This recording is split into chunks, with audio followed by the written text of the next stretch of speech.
Here is a 10-minute yoga practice all about our hips and our hamstrings. We are going to do some of this reclined, so you may want a yoga mat, but really just lay in a comfortable position and just take this opportunity to give some attention to an area of our body that tends to hold a lot of stress. Enjoy. We're going to start laying down. And at first I want you to bend your knees and just adjust across your hips. Make sure your low back feels nice and comfortable. Lift your left leg and cross your thighs over top of each other. Stack your knees and thighs. Hug your legs in and see if you can reach first for your top ankle. So reach that right hand to the left ankle. And then you can reach down and see if you can grab the opposite. And then just switch. Cross the right thigh over top of the left thigh. This is called shoelace. Can be pretty intense. Get a hold of the top ankle for sure. If you can't get the bottom one, don't worry about it. Uncross and then just give your low back a little rock side to side just to relieve any tightness or stickiness in your sacrum. Readjust. Always readjust your back to make sure the lumbar feels great. We're going to bring the bottoms of our feet together and allow our knees to drop open. This is a great stretch for the hips. We really tend to feel it in the inner thighs and the groin, but some of you will feel quite tight in the outside of your hips. Just try to relax as you breathe. As you bring yourself out of this, we're going to come into a jackknife position. So draw your right shin towards your chest, and then you're coming across towards the left collarbone. So your right hip's going to lift. You'll find a good stretch there in the outside of your glute and your hip, and then we'll switch sides. So right hand's going to grab a hold of the left shin, draw it across towards the right collarbone, lift this left hip as you need to. Deep breath.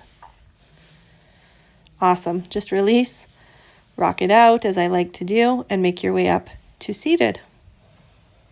We're going to sit with the left foot tucked in and the right leg extended. Now this is a lot of brain-body connection, so I want you to actually look down at your foot and put your right hand to your femur or your upper thigh. Start to rotate.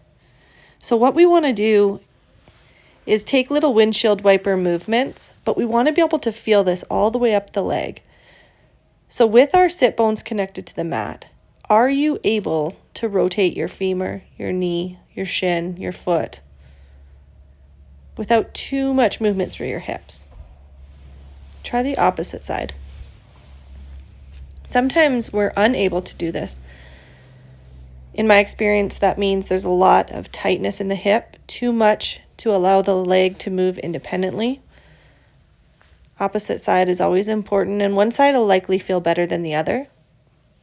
It's just studying your body, brain-body connection. Feel the femur under your hand. Are you able to rotate it as you windshield your lower leg? Great job. From here, we're going to cross our legs. You can either just cross as you normally would in easy pose, or if it's okay, stack that left ankle on top of the right and fold forward. Now, some of you might only come an inch, and that's totally normal. The low back can be very tight in this position. Open the back side of your hips. You might feel this around to the hip flexors for some of you, that front pocket space. Try the opposite side. My hope for you is that you find a nice stretch across your low back. Just come forward as you can. Opposite foot on top. The range of motion might be different. It's your top hip that is getting most of the pressure here, or most of the stretch.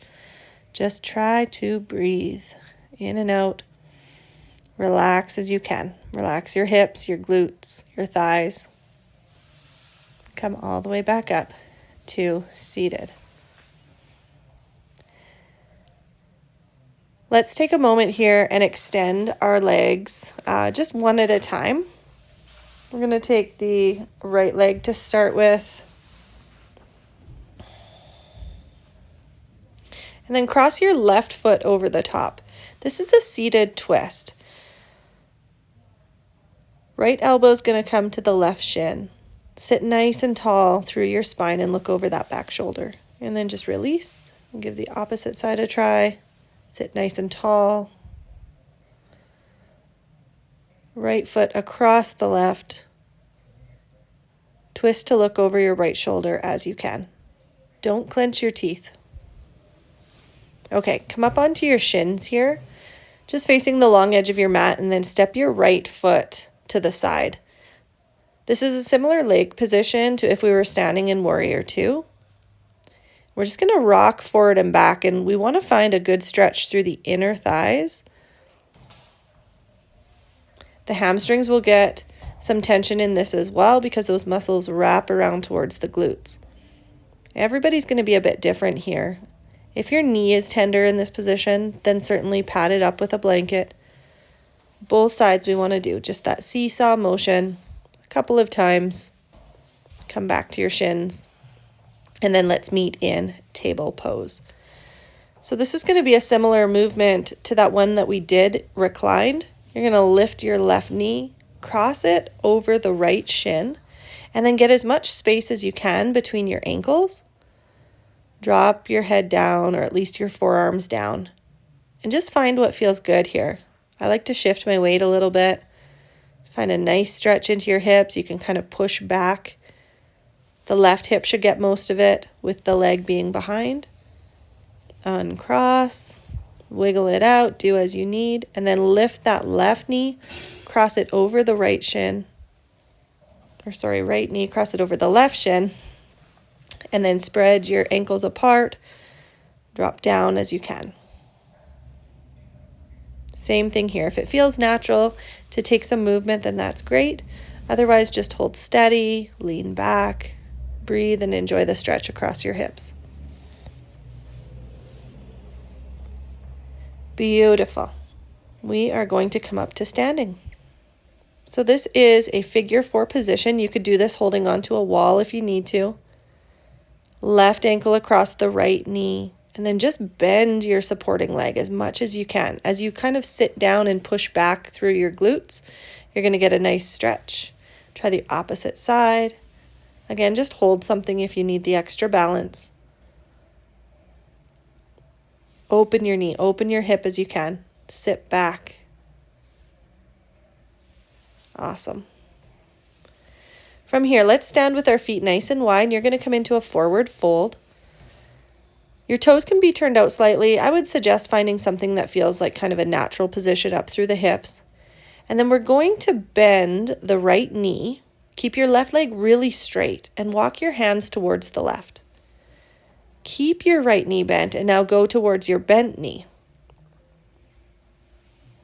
Bring everything back to the center.